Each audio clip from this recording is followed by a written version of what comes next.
Coisas de Lorena ou Coisas de Michele? Solta a vinheta!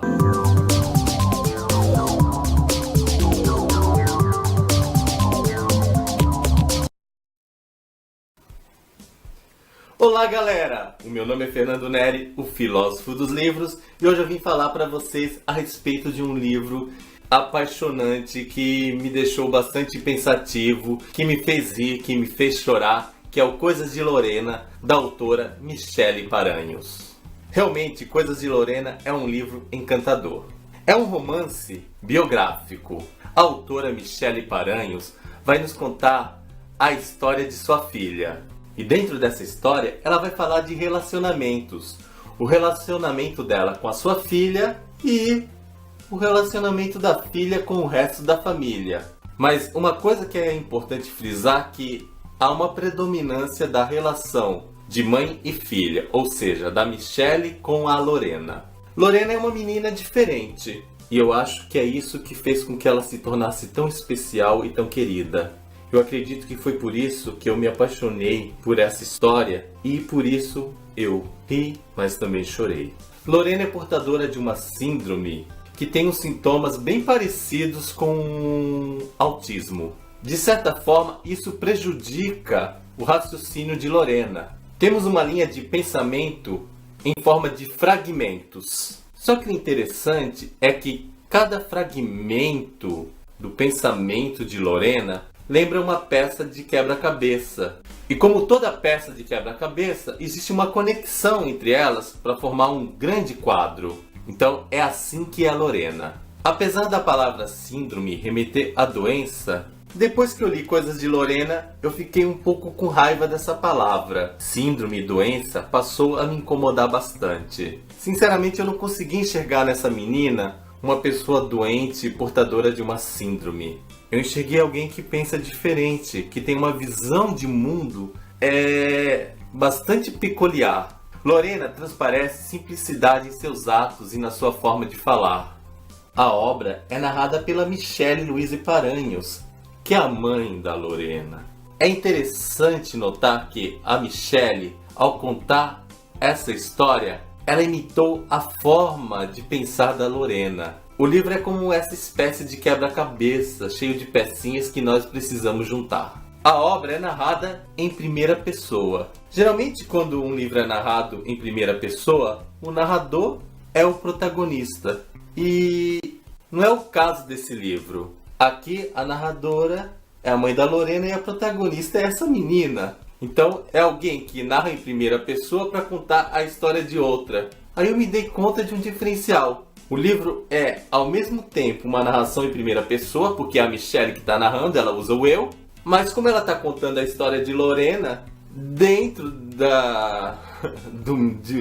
dos capítulos, nós temos essa mescla, uma narração em primeira e terceira pessoa, quase que ao mesmo tempo.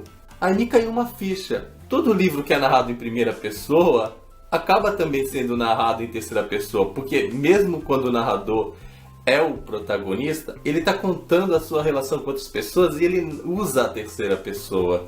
E isso é uma coisa tão óbvia, mas que a gente não percebe, e eu só fui perceber nesse livro porque a narradora não é a protagonista. Por ser um livro tão especial e ao mesmo tempo tão peculiar, eu confesso que eu não encontro palavras adequadas que expressem a minha relação com essa obra. Vocês já ouviram falar de relacionamentos que rolam química e outros não? Eu me relacionei com o livro Coisas de Lorena como ele se fosse uma pessoa real. Eu falei, que a Lorena é uma pessoa real, mas eu estou dizendo como se o livro fosse alguém real, como se estivesse presente comigo e rolou uma química que me fez ser amigo dessa obra. Eu sei que está meio confuso, mas eu não encontro as palavras adequadas que exprimam as emoções que eu tive enquanto estava lendo Coisas de Lorena.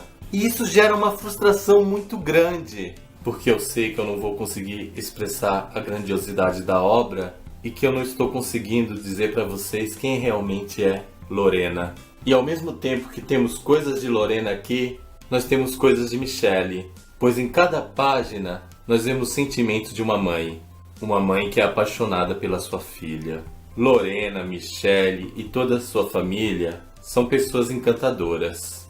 E é triste pensar que uma história familiar de pessoas que se amam talvez não vendam tanto como o livro. Parece que o mundo perdeu o sentido da poesia, da beleza e do amor. Às vezes me parece que histórias cheias de sangue e de violência vendem muito mais.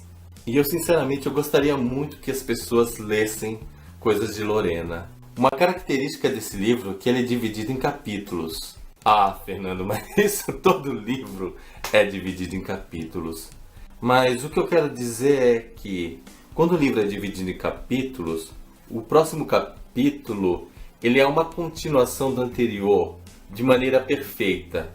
Ele começa a sua narrativa a partir do ponto que terminou o capítulo que o antecede. Aqui em Coisas de Lorena nós não temos isso. Cada capítulo é uma cena do cotidiano dessa família. Então eu diria que, se por acaso você resolvesse ler os capítulos fora de ordem, a história acabaria fazendo sentido. Eu senti que esse livro tem um poder fora de série. É como se ele fosse um imã que atraísse o olhar do leitor para dentro. Atraiu. A gente mergulha na história. Só que de repente ele tem um quê diferente que ele nos vira e nos faz olhar para o mundo que nos rodeia. Você não pensa somente na Lorena, mas você pensa no mundo como um todo. E nesse pensar no mundo como um todo, você começa a vislumbrar as coisas de maneira diferente. É nisso que está a arte desse livro. Coisas de Lorena é um livro que saiu da mesmice. É uma escrita simples que nos leva a ver o extraordinário. Eu falei que não tem violência nessa história, mas pensando bem, tem uma certa violência. E talvez seja a pior violência de todas.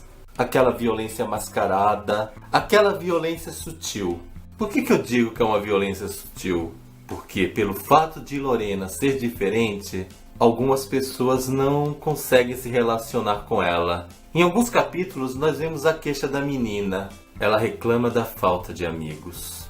Uma menina tão agradável, uma menina sincera, uma menina bonita, é incompreendida e não encontra em alguns lugares pessoas que realmente a acolham. Lorena consegue se relacionar com crianças mais novas. Só que à medida que outras crianças crescem, parece que eles abandonam Lorena. Algumas pessoas podem achar que essas crianças abandonaram Lorena porque realmente amadureceram. Mas eu penso diferente. Lorena cresce e se mantém pura, enquanto outras crianças parecem que são contaminadas nesse mundo e perdem a sua ingenuidade, a sua pureza.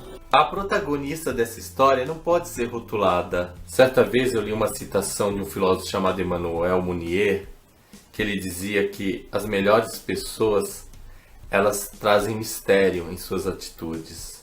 São pessoas que não cabem em definições. Não caber em definição é o verdadeiro sentido da pessoa humana. E Lorena, com certeza, vai além de qualquer definição.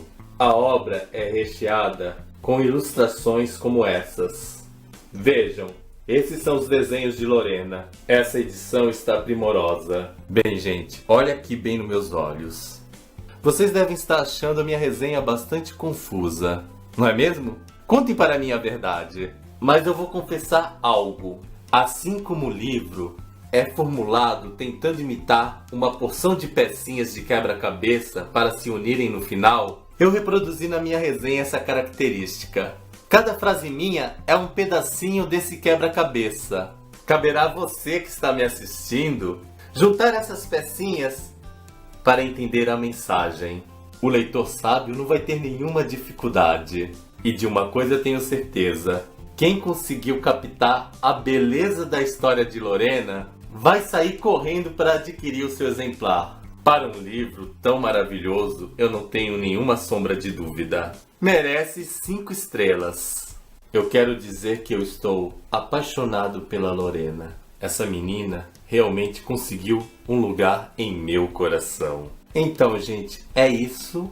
Espero que vocês tenham gostado e especialmente que tenham entendido o propósito e a forma de apresentar essa resenha. Não se esqueçam de dar o seu joinha, nem que seja por caridade. Afinal, copo d'água e um joinha não se nega para ninguém.